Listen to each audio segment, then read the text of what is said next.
Okay, so I wanted to quickly make a smolder rework video concept. First of all, I want to explain the problem with smolder. There's a lot of ways you can analyze the smolder problem, but for me, there is basically just well, there's one major problem, and that is the fact that it doesn't work like the same way that a lot of other stacking champions work. Now, obviously, uniqueness is something good often, and but the problem is when you do something that goes against the conceptual norm that is basically there for a reason. There's a norm of stuff that you do to not make things overpowered. If, for example, made Cho'Gath start being at like 6,000 HP, it's unique, yes, but there's a reason this doesn't exist in the game. So if I can quickly show a terrible graph that I drew in Photoshop, um, on here, I have the normal champion starting from minute 1 to minute 60, and the power estimation, quote unquote. This is just for aesthetic reasons, obviously, just to explain. So a normal champion goes in basically a linear graph from point A to point B. A stacking champion, it gets exponentially better until the point that it surpasses the normal champion by a lot. Think about like Nasus's 300 stacks, or um, Senna 100 stacks, or Kindred 9 stacks, or what's his name, Aurelian Soul 300 stacks. There's like a quota that basically when you reach it, you exponentially get stacks better. So that's how a good stacking champion should work. Getting stacks should make you better at getting more stacks. Now, there are champions that break that rule, but normally it goes in the opposite direction. For example, Thresh. For Thresh, getting stacks does not make it better for him to get stacks. But this is for a simple, there's a simple reason for this, but it goes in the opposite direction. So basically, because it doesn't help him get more stacks, that's okay. His scaling is like from point A to point B is more linear, like normal champions, which is good. It's okay. It's fine to do stacking champions like this. The problem is when you go, and instead of being an exponential increase in stacks, the more stacks you have. So again, just so I can explain this better, if for example Nasus reaches his 300 stacks later point in the game, because it's an exponential increase, it makes it easier for him to get stacks. The fact that he's in a later point in the game means that he has to gain even more stacks to surpass the point that other champions are in. So if I show, for example, on the graph, if Nasus is here, for example, if I put a brush, so if Nasus is, for example, here, because he can exponentially increase stacks, then he has a lot higher ground to go up to reach the normal point. Where if, for example, gets his 300 stacks here, then he easily surpasses other champions. Now, Smolder doesn't work like this. And this is where the main problem starts in. If I, for example, show this, again, this is only for visual aid. For example, show this. This is Smolder. Instead of gaining exponentially increased stacks, he gains them in a spike. So he spikes really, really hard. Now the main spike is about here. This is his main, like 125 stacks.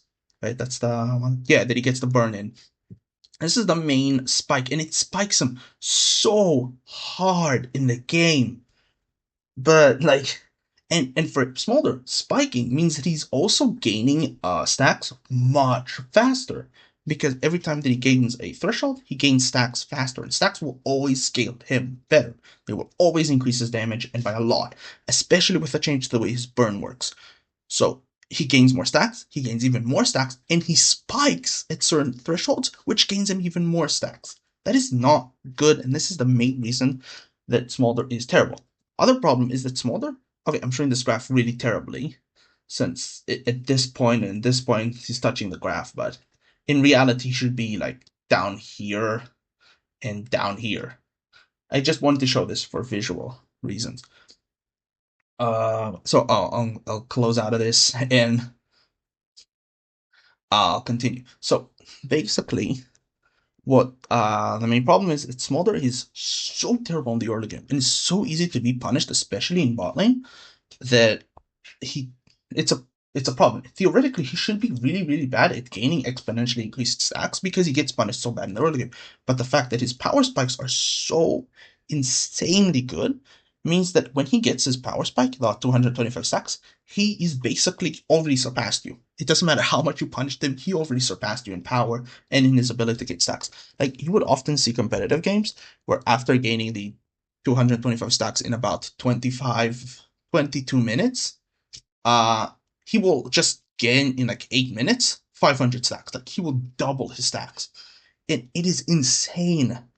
So that's problem number one. Problem number two is his ability to clear waves. In the late game, he is so good at just holding out and clearing waves, which means that, again, if he gains that 225 stacks, then he can just win the game often. Because he's so good at holding out the game for longer periods of time, means that he gains some more time to hold out and be able to gain more stacks and surpass you into the late game. Other stacking champions simply just don't work like this. If you punish a Nasus, it doesn't matter if your game can go 60 minutes. If you are higher than him in gold and you punish them enough in the early game, there's a very good chance that he's just not going to be powerful enough to just win the game. Like, because remember, even though a stacking champion might be theoretically better than you, that doesn't mean they're actually going to be able to win the game. And that's very simple.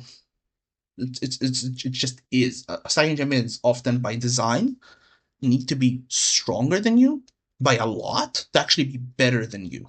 If that makes any sense. So, like, even though they have more stacks than you and more items than you, that might not be enough to be better than you in team fights, for example, or taking objectives and stuff like that. So they need to be much better than you in the late game until you reach that 5 items and they are like exponentially stacking. Then they actually might be able to win the game just from stacks perspective. So, but Smolder is just not like that. He's just not like that.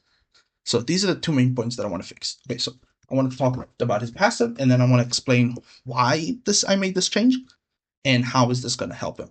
I also want to talk about alternative ways to balance this and what this means. So the first thing is the passive now gains an actual passive. Okay, so Smolder's abilities apply a burn that deals 6 magic damage per 0.5 seconds to enemies hit. This lasts for 4 seconds and scales with 1.08 per level, 2% AP, 6% AD, bonus AD, and damage is multiplied by crit chance. So, what does this mean? This means that all of his abilities in the early game are going to be able to burn enemies. This will help him clear out waves better in the level 1. This will help them secure minions from long range with his W at level 2 or 3 or whatever. This will help him. And yeah, obviously the kill gives him stacks. I should probably say that. If he kills an enemy with this passive, he gains stacks.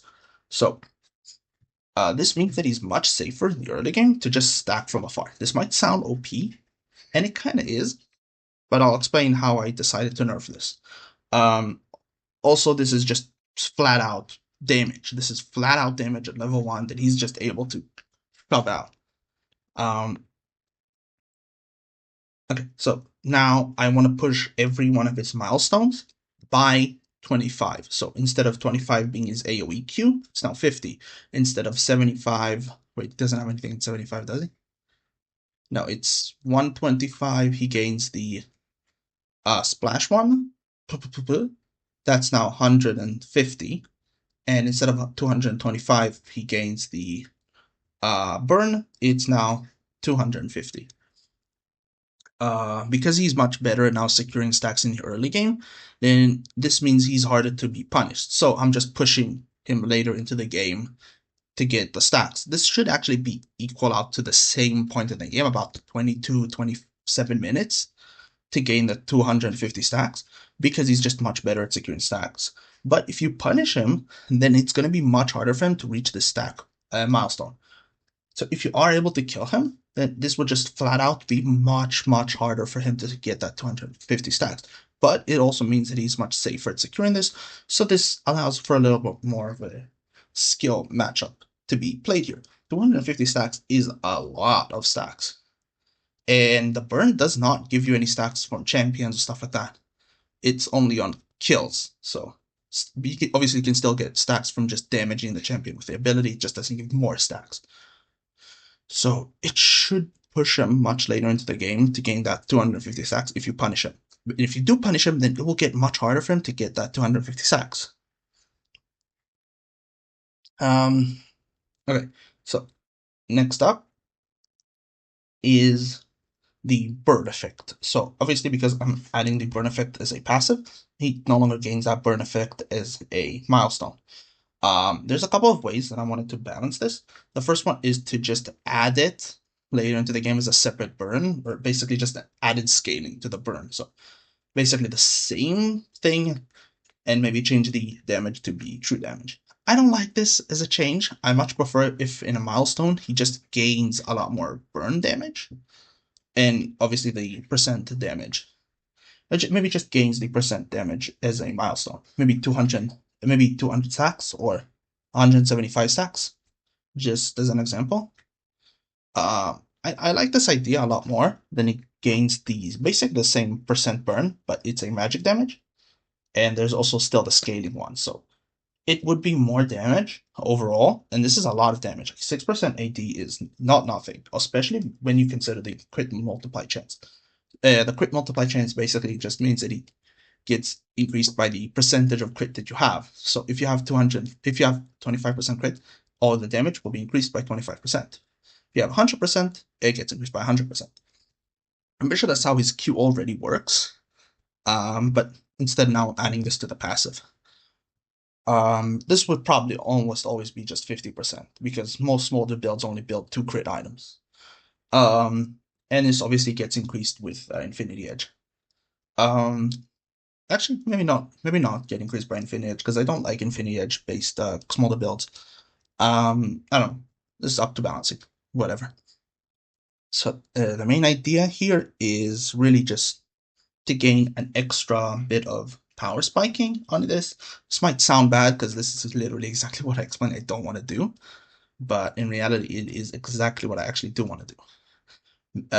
Because here it's just the damage getting power spiked, which is a good thing. You do want your champion to spike with items.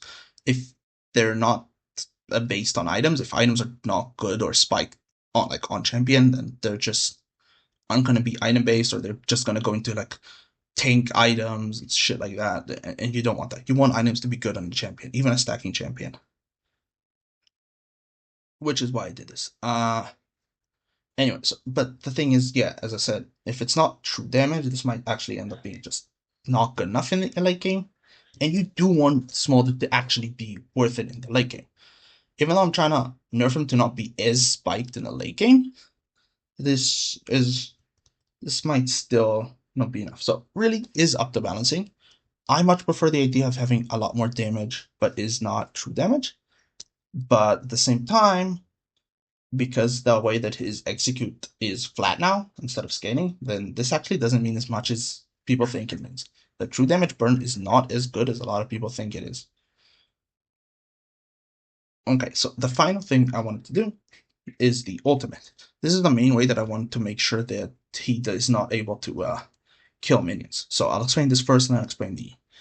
Okay, so basically what I want to do is that the damage to minions is a flat amount. It doesn't scale. And let's say like about 100 damage to minions, and it doesn't scale. About something like that. If this ends up being just not good enough, I have another idea. And this is in general something that I think should be a good idea, is that the scaling on the AP and AD and scaling on the burn damage does not apply to minions. So it only gets the base damage and the crit chance and damage per level. This should be equal out to about 200 in the late game. So enough to kill minions, but not overkill minions. The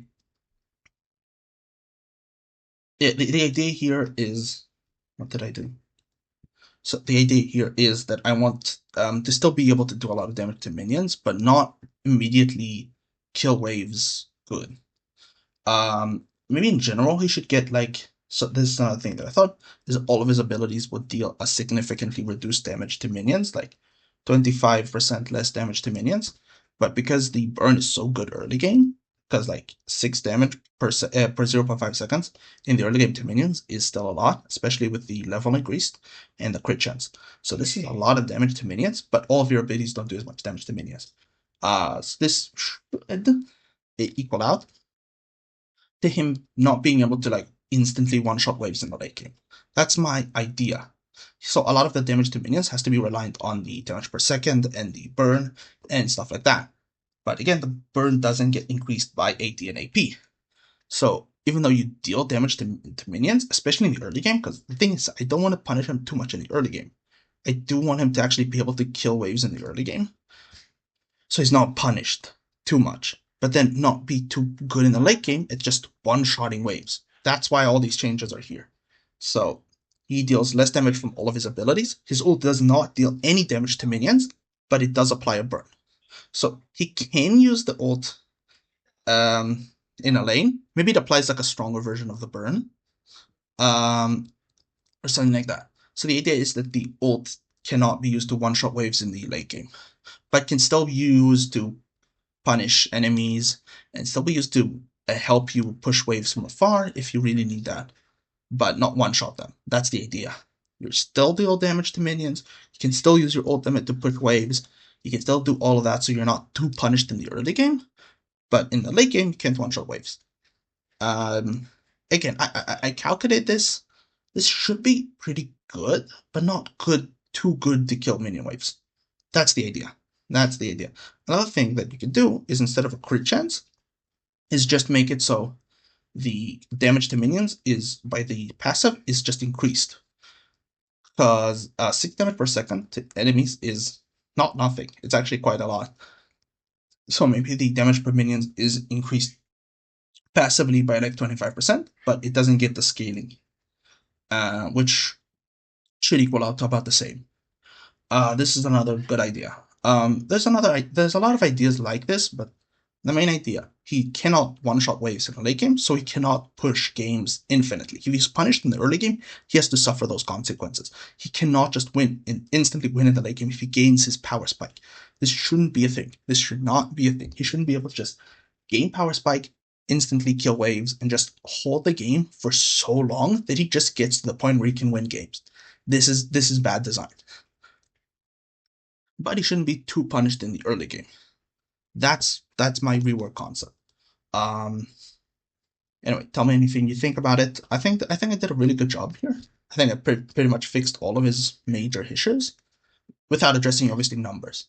Remember, everything that I said here is number. Like numbers are really up to balancing. The concept is what matters here.